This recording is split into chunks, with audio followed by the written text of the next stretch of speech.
Lamentations chapter 3 verses 31, 32 and 33.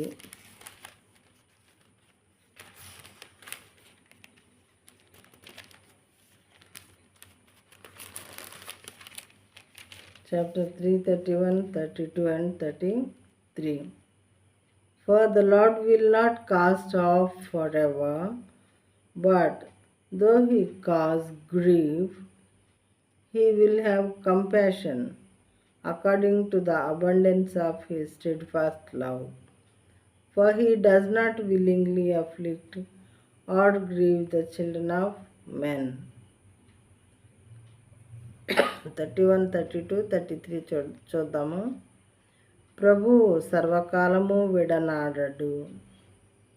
ఆయన బాధ పెట్టినను తన కృపా సమృద్ధిని బట్టి జాలిపడును. దేవుడు మనుషుల్ని మరి సరిచేయటం కోసం బాధ పెట్టినా కానీ ఆయన మళ్ళీ వాళ్ళని ఆయన కృప యందు జ్ఞాపకం చేసుకుంటారు. నా బిడ్డ సరి చేసుకున్నాడా లేదా వాడికి ఇబ్బంది కలిగించాను బాగుపడాలని అని గమనించుకుంటారంట.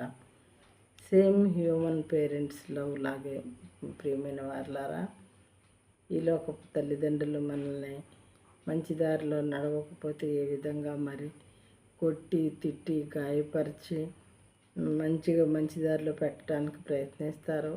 పరలోకపు తండ్రి కూడా మన ఎడల ప్రేమ ఉన్నప్పుడు మన ఎడల ప్రేమతోనే మనల్ని కొద్దో గొప్ప బాధ పెట్టేవారుగా ఉంటారు, కానీ అది శాశ్వత కాలం ఉండదు. మళ్ళీ వెంటనే జాలిపడేవారుగా ఉంటారంట. హృదయపూర్వకముగా ఆయన నరులకు విచారమునైనను బాధనైనను కలుగా చేయడు. చూడండి చక్కగా వాక్యము. హృదయపూర్వకముగా ఆయన నరులకు విచారమునైనను బాధనైనను కలుగా చేయరు. ప్రేమతో వాళ్ళని సరిచేయటం కోసమే కానీ జస్ట్ వాళ్ళని ఇబ్బంది పెట్టేది అంతకు మించి హార్ట్ఫుల్గా ఆయన ఆ రకమైనవి చేయరు అని వాక్యం ద్వారా మనకి తెలియచున్నది. కాబట్టి బాధపడేవారు ఎవరైనా ఉంటే దేవుడేంటి ఇలా చేశారు, నాకు దేవుడేంటి ఇలా చేశారు అని మాత్రం అనుకోకూడదు.